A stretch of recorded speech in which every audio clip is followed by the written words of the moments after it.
Okay, so hey folks, Dr. Groovy here, Scott Grove from GroovyMusicLessons.com. I'm here with this wacky looking axe to show you. Okay, so let's get in a little closer and I'll tell you about this puppy. Okay, check this puppy out. This is an abomination or a compilation of a bunch of different guitars, but from the old days, from the 60s. So I'll go through in just a few seconds to kind of let you know what these are. Just basic specs, which I'm going to read. Band out of, I do believe, Japan, called Pierrot.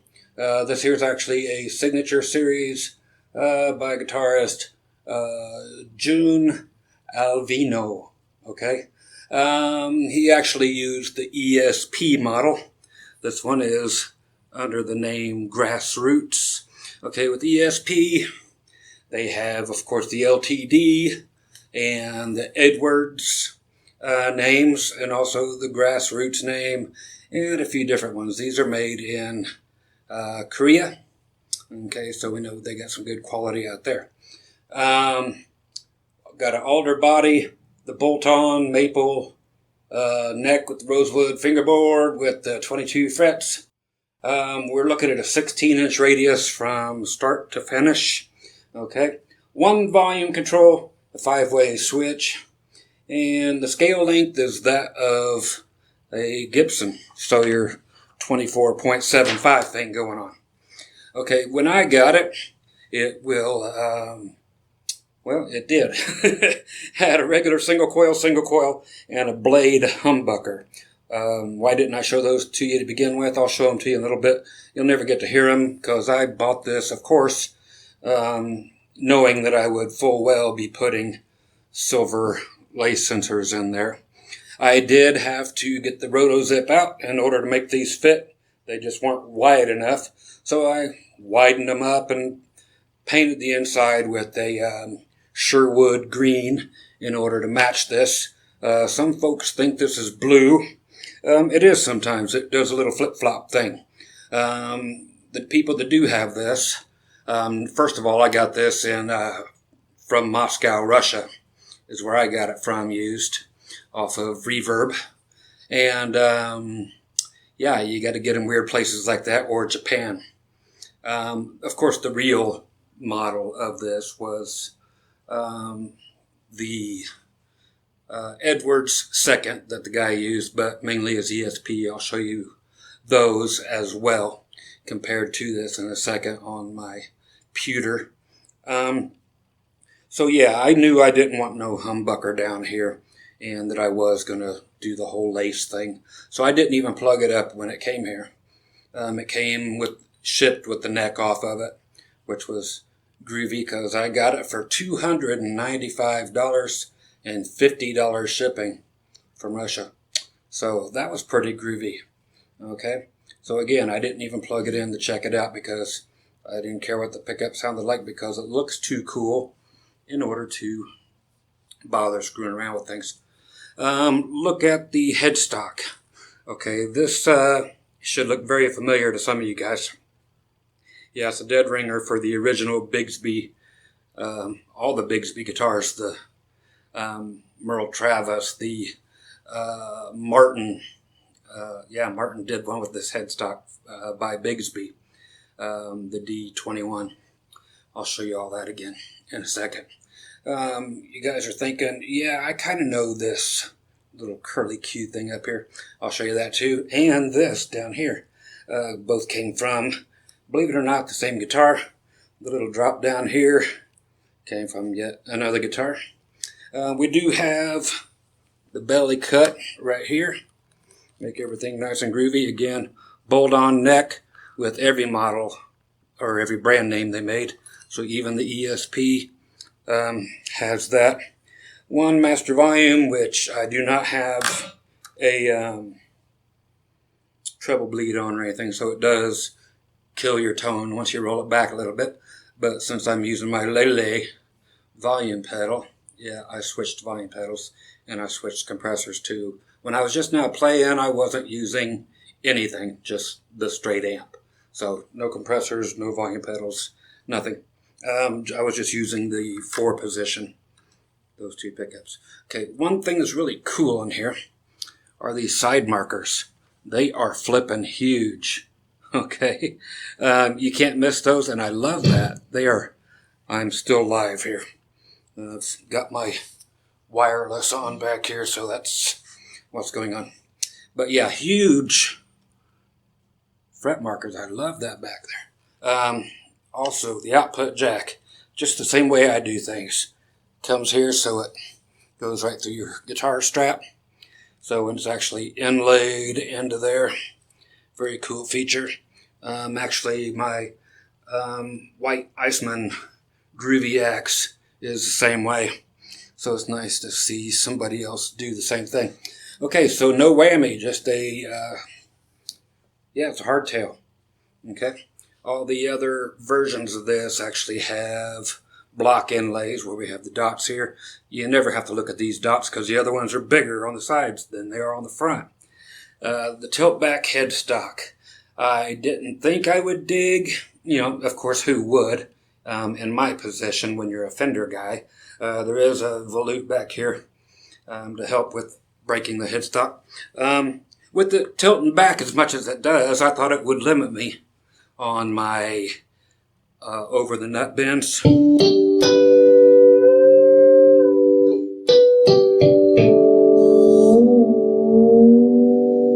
But if you take all those directly to the wood, it goes exactly in tune.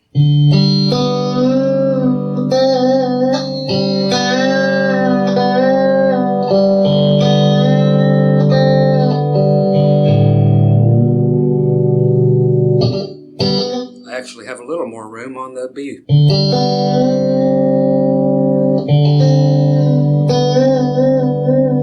And definitely only to make the A string go up a whole step.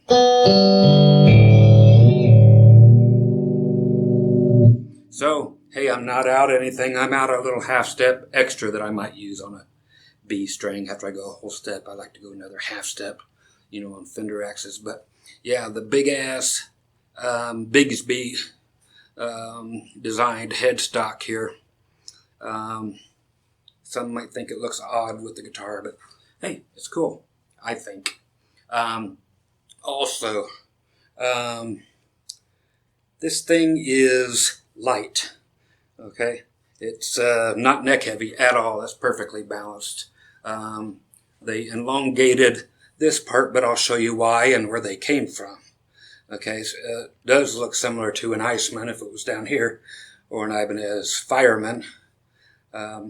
If it was turned upside down, of course, you know, the Fireman is an upside down Iceman.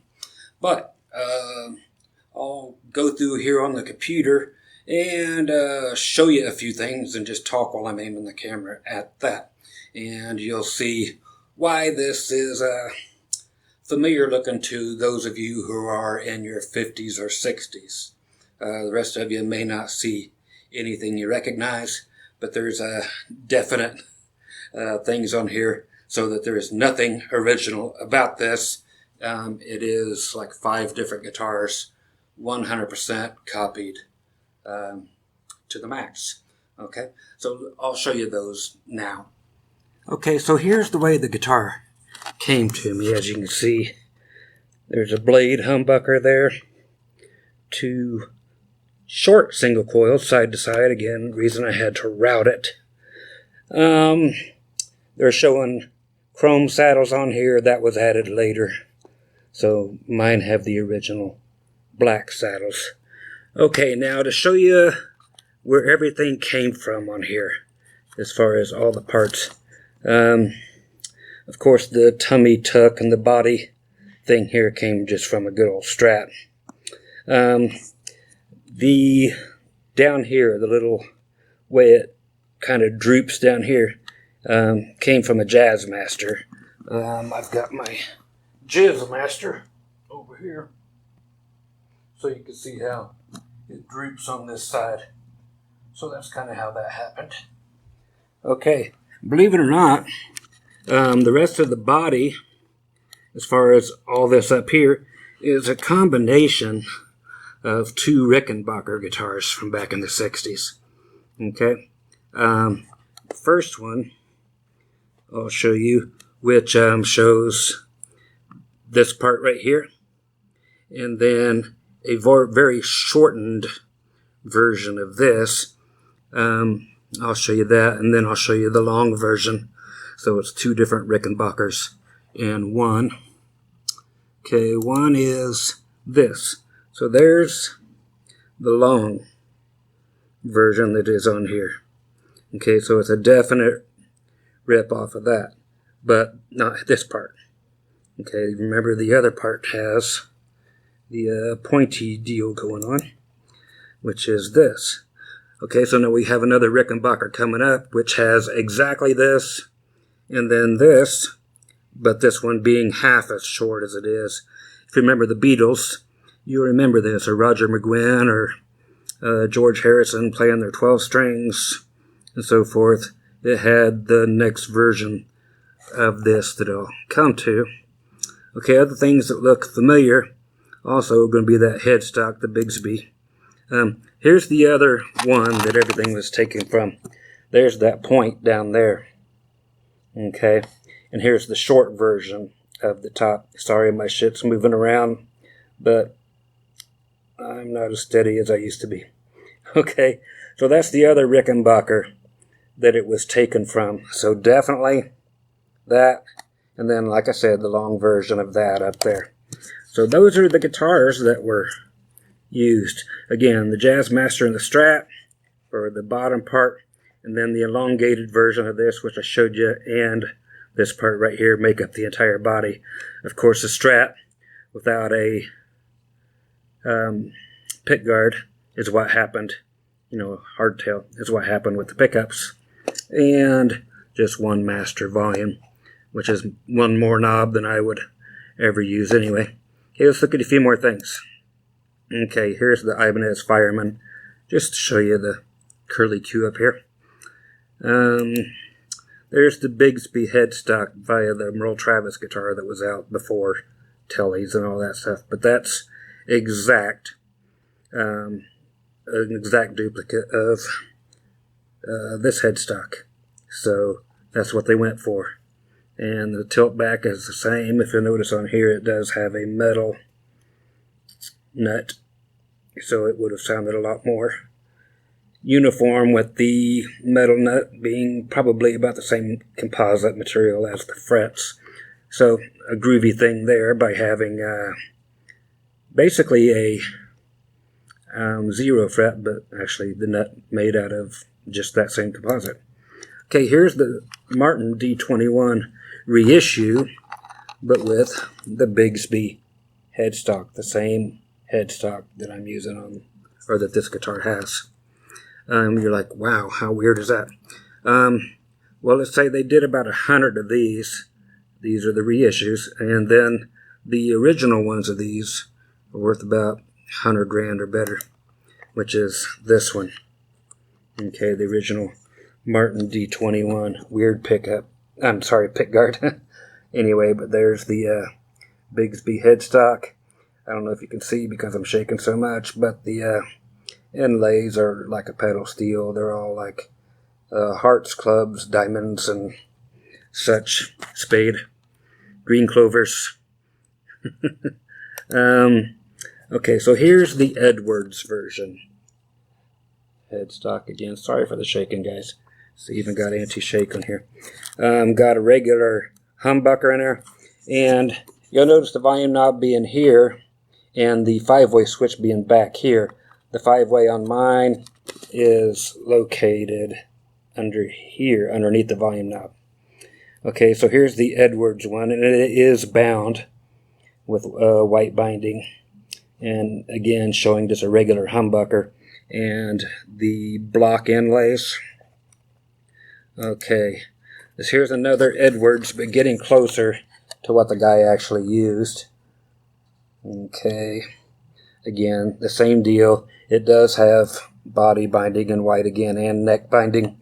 The next one is his actual model that he used. Sorry about this. Again, but that's the ESP model. Again, you can see the bolt-on thing going on here and the Seymour Duncan instead of the squirrely looking humbucker on the other.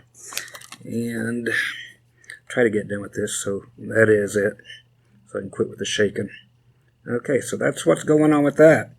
Okay, and again, the one that I'm playing, it looks like blue, looks like green. It's funny that people actually call out, they're like, no, it's blue, it's green, and that's fine. Again, it does flip-flop a bit. Again, that's this finish. And on here, it looks kind of bluish. And the guitar goes back and forth. And people think there are two different ones because they're charging a premium for the blue one. Here's the rare one, it's blue. Well, here's the regular one, it's green. So watch out for that. There's only one finish, and it's this one. Okay, if they say it's blue and they're trying to charge you $500 more for it, don't fall for it, you know. So there is that. Now let's go through some sounds, and I'll stop shaking, okay? Okay, I had mentioned this, and somebody's going to ask, so I'll tell you real quick. Then I'll do a video on both of these later. But I had mentioned the Lele volume pedal. This guy over here. Yes, I took my infamous Morley and my CS3 compressors and changed them out for good. I think so. Yeah, definitely the volume pedal. And probably the compressor too. The Lele. Right there. It's a monster. And it is run via a magnet instead of LEDs and stuff like that. So anyway, we have a travel volume, so you can set it to minimum of 0 or stick it somewhere else. And you've got a gain control on there. I got this particular one because it has both jacks on the side, and it's also got a tuner output, which I would never use because I use rack tuners. But yeah, just a super volume pedal. $300 is what these cost. Why would you pay that much? You probably wouldn't, but I'd pay 10 times that if it was what I need, and that's what I need, and I feel like it's a deal. The compressor, we're looking at the Keeley, but it's this particular model. Love it, love it, love it. And plus, wow, should have turned the volume pedal off. Okay, there we go. Yeah, pretty blue light. I just can't say enough about it. Even got a switch for humbuckers or single coils. I put it on humbuckers. Why? Because the single coil section doesn't sound as good as a humbucker section. It just does what it does. So there's my settings for this guitar, if you happen to have one. Okay, so let's go check out the guitar. I will play it with and without the compressor. Okay, so now we're actually going to get through some sounds on here. The pickups again are Fender, not Fender anymore, but Lace Sensor Silvers, which are 7.1K, and they have a little bit of a boost in the low mid area, making them sound more like 70s Strat pickups. No need for a reverse wound pickup when it comes to Lace Sensors. They're just quiet anyway. And so that's what's going on. I'll go ahead and do just a straight old sound here on my big modeling Johnson amp behind me with the 10 12-inch speakers. Yes, you heard right. Volume wide open, so there's no high-end degradation. Just use the same amp sound and go from the bridge pickup to both, middle to both, to the neck, okay? Just straight rhythm thing. And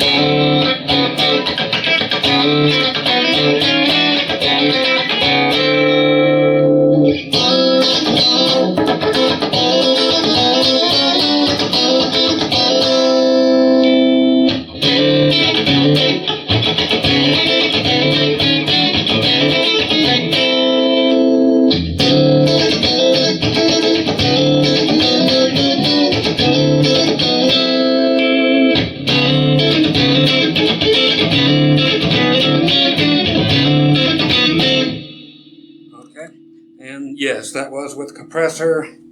Get rid of the compression altogether. Straight amp, bridge.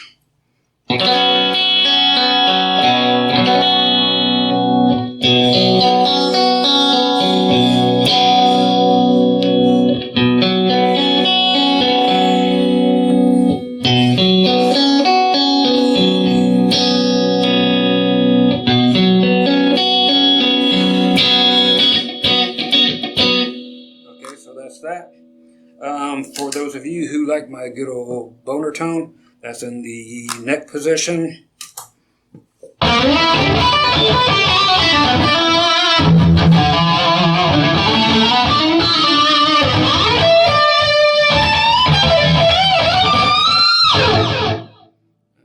but down to the good old 80s chorus stuff.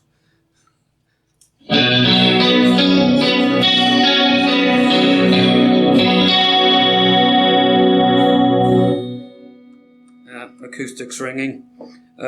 Why? Because there's like 100 flipping guitars in here. Basic distortion. Okay. Yeah.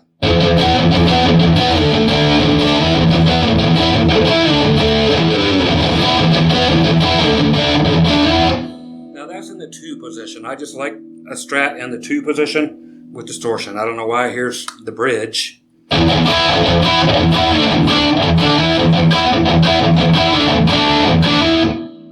It has its sound. It sounds pretty decent with the silvers. Better than the golds for that kind of thing. Let's see. Do I have a delay on that thing? I think I programmed one recently. Yes.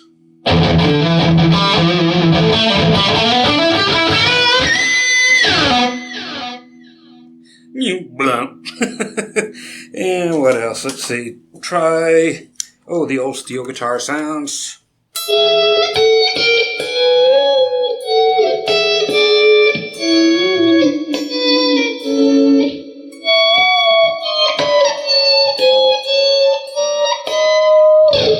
Nice.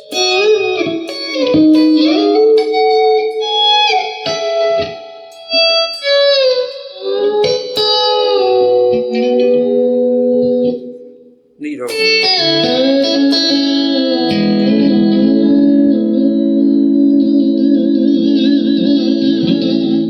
Hendrix playing slide, steel. This should be a neat sound.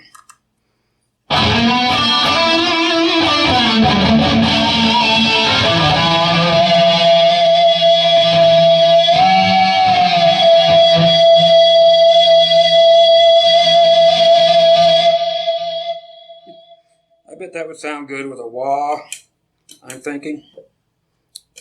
Let's see.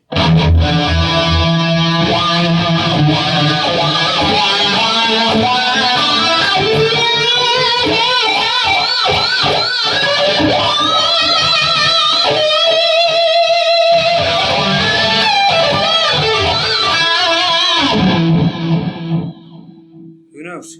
It sounds like something, though. Let's see what else we got. Oh, the tremolo verb. See what that sounds like. Okay,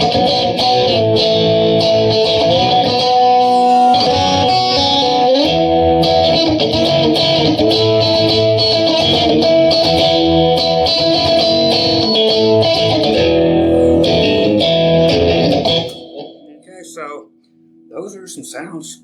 Definitely some sounds. Let me see. Go up my nose. Yeah, there we are. Anyway, so there you go. This thing. Yeah, the model number is up above. I forgot to tell you the model number. And my paper's way over there. So again, Dr. Groovy here with this wild looking cap. I'm digging it, and I shall use it. Otherwise, I would have not put such groovy pickups in it straight off the bat. If it looks this groovy, you gotta play it. Anyway, you guys stay awesome. I'm going to stay groovy, and that be it. You guys stay safe as well. I'm just going to tell you how to be. How's that? Be awesome to each other. And nanu nanu. Live long and prosper, and whatever else that means. Waka waka waka waka waka waka. Pac-Man. I